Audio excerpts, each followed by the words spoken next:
Ancient Rome did not conquer the known world by chance. It achieved dominance through a relentless combination of discipline, blood, and sweat. At the core of the Roman Empire stood not a machine of gears and metal, but a living machine of men, the Roman legions.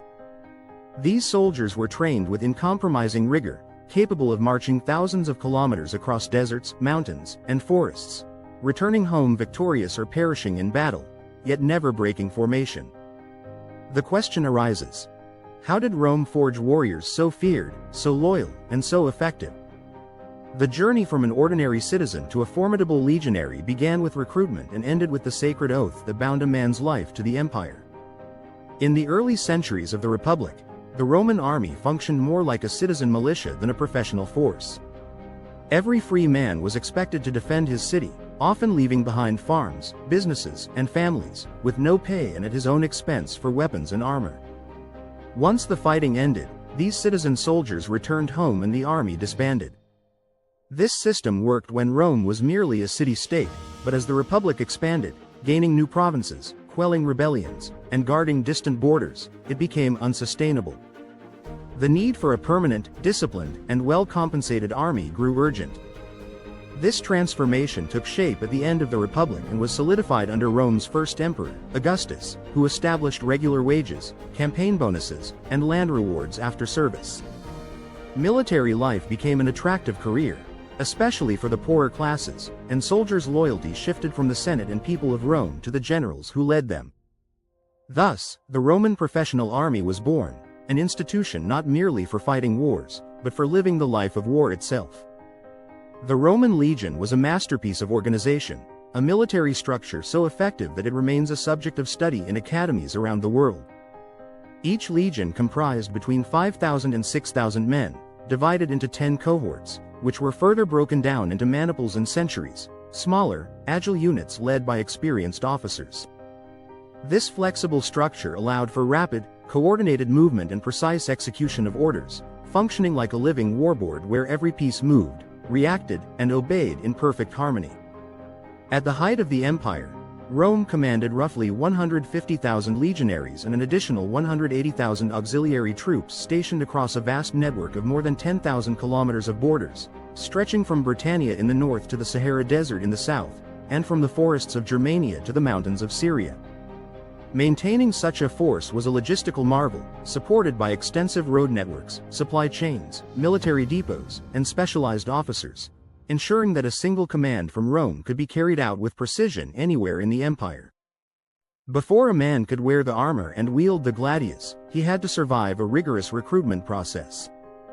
Officers, known as conquistadors, traveled through towns and villages seeking candidates between the ages of 18 and 23. Physical strength alone was insufficient. They assessed family background, occupation, literacy, and behavior. Only free men could join the legions, with slaves and criminals barred except in times of dire need. Auxiliary troops from the provinces faced different criteria but were also carefully vetted. Skilled craftsmen such as blacksmiths, carpenters, shoemakers, and tailors were highly valued for their logistical contributions, while literate men were often considered for administrative or leadership positions. Recruits from respected families stood a better chance of rising through the ranks. Once accepted, a recruit received a medal identification plate, similar to modern dog tags, whose loss was considered a disgrace and punished severely. From that moment, he ceased to be a civilian and entered a life governed by strict rules that dictated every action, word, and even thought. Training began not with weapons, but with endurance. For the first 4 months, recruits underwent grueling marches carrying up to 20 kilograms of gear.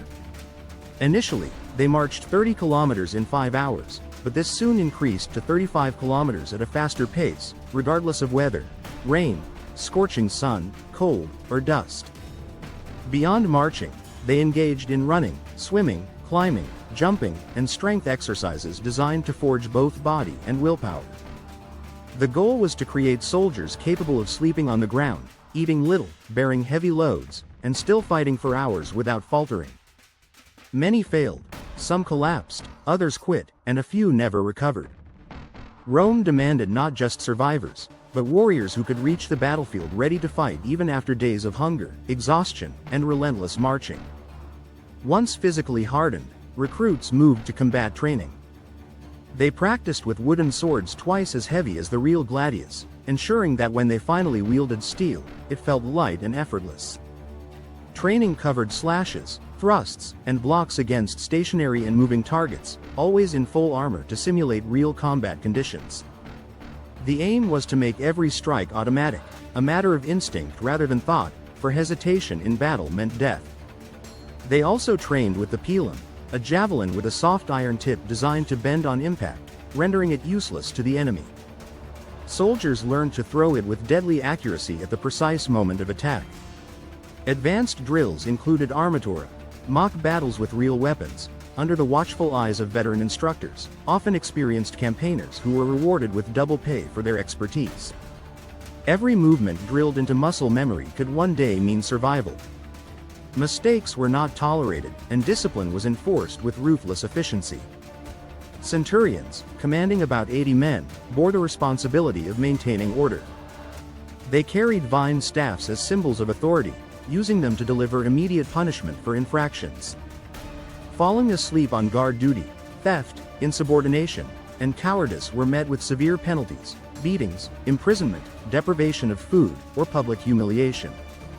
For collective failures, the dreaded punishment of decimation could be imposed. 1 in every 10 men, chosen by lot, was executed by his comrades. This brutal measure was rarely used, but its psychological impact ensured that soldiers feared their commanders more than the enemy. Julius Caesar himself resorted to decimation when a unit retreated without orders, restoring order through fear. For the Romans, this fear was a tool as essential as the sword. After enduring months of physical trials and unyielding discipline, the recruit reached the final step, the sacramentum, or oath of loyalty.